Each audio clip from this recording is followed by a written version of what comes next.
اگر یہ علامہ قاضی عبدال عزیز چشتی برطانیہ میں آ کے یہ انقلاب لا سکتے ہیں، دینی مدارس، چیریٹیز بنانا، سارا کچھ کرنا، وہ اپنا جو ملک تھا، جس مٹی میں ہم پیدا ہوئے، یہ سسٹم وہاں پہ کیوں نہیں ڈیولپ کیا؟ وہاں ہم نے یہ سسٹم شروع کر رکھا ہے۔ قاضی عبدال عزیز چشتی، عبدال عزیز کی تو سمجھ آتی ہے، قاضی سے مراد کیا ہے؟ یہ ایک اعزازی عہدہ ہوا کرتا تھا۔ آپ اکیلے آئے تھے اور آج آپ کے پوتے یہاں پہ ہیں، الحمدللہ۔ کبھی سوچا تھا؟ یہ میرے گمان میں بھی نہیں تھا۔ کبھی ہم نے آپ کو پینٹ اور کوٹ میں نہیں دیکھا، سلوار قمیض پہن کے اور اس داڑھی کے ساتھ بطور مسلمان سینہ تان کے غیر مسلموں کے پاس جاتے ہیں، احساس کمتری کا شکار نہیں ہوتا؟ میں کبھی احساس کمتری میں مبتلا نہیں ہوتا۔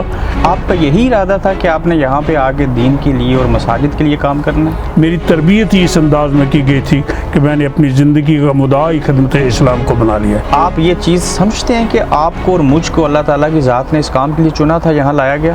یقیناً یہ اللہ تعالیٰ کا خاص فضل و کرم۔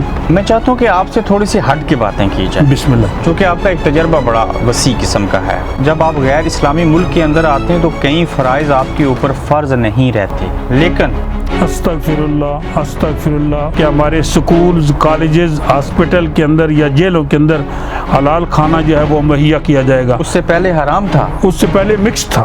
کوئی شخص دینی مدارس چلا رہا ہو، ساتھ میں سیاست کر رہا ہو، وہ دینی مدارس کے بچوں کو احتجاج کے لیے استعمال کرے، یہ درست ہے؟ یہ عالم دین کا سیاست کرنا کوئی اس میں قباحت نہیں ہے۔ ایک ایسا سوال کرنے لگوں، شاید مجھے کرنا نہیں چاہیے، علماء کے بارے میں ہی ہے۔ قریش صاحب، پھر ایک مرتبہ میں آپ کا شکریہ ادا کروں گا کہ یہ بڑا ایک اہم سوال آپ نے کیا ہے۔ ہمارے علماء کو یہ چاند نظر کیوں نہیں آتا؟ پوری دنیا کو آتا ہے۔ یہ اکثریت جو ہے وہ ایک دن آغاز رمضان کرتی ہے اور ایک دن عید کرتی ہے۔ میں ملٹن کی نظر رہتا ہوں، جماعت اہل سنت کی مسجد میں نماز پڑھتا ہوں۔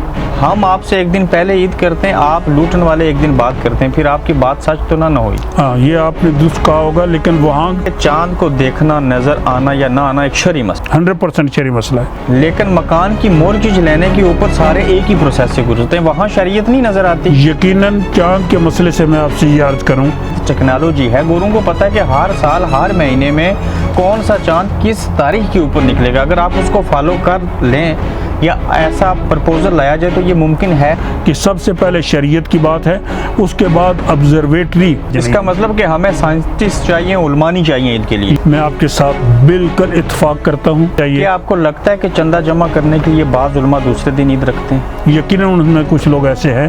ہماری مسجد میں یہاں نماز پڑھانے والا خطیب یا امام پاکستان سے کیوں منگواتے ہیں آپ؟ اب یقیناً اس ملک کے اندر بھی اس وقت برطانیہ میں اہل سنت کے نام پر 4 جماعتیں ہیں۔ جو عالم، جو علماء امت کے اتحاد کی بات کرتے ہیں، وہ خود ان میں اتحاد نہیں ہے، فکر والی بات نہیں ہے؟ یقیناً یہ بہت بڑی فکر مند ہونے کی بات ہے۔ 4 جماعتیں اہل سنت کی صرف برطانیہ میں بننے کی وجہ کیا ہے؟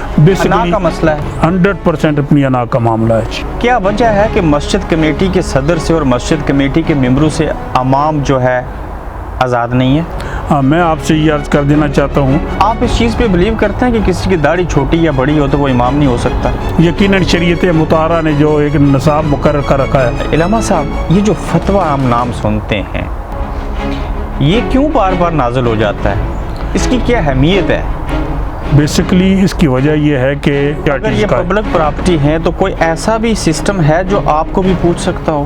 100% ہمارے ڈونر کسی وقت ہم سے پوچھ سکتے ہیں۔ جو بسم اللہ چیریٹی ہے، اس کے اغراض و مقاصد کیا ہیں؟ آپ کرتی کیا ہیں جب لوگ آپ کو فنڈنگ دیتے ہیں؟ اس کے لیے ہم بہت کام کر رہے ہیں۔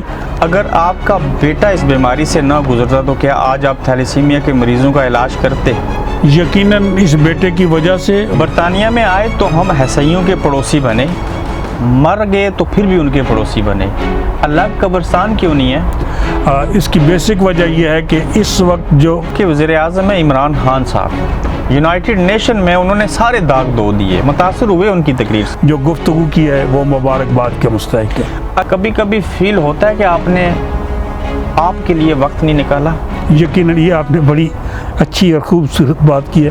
شعر و شاعری اگر آتی ہے تو ایک شعر سنا دے جاتے جاتے کہ محمد سے وفا تو نے تو ہم تیرے ہیں، یہ جہاں چیز ہے کیا لوح و قلم تیرے۔ بہت شکریہ، مہربانی، بہت شکریہ، تھینک یو۔ آپ دیکھ رہے ہیں گورکھ دھندا ابرار قریشی کے ساتھ۔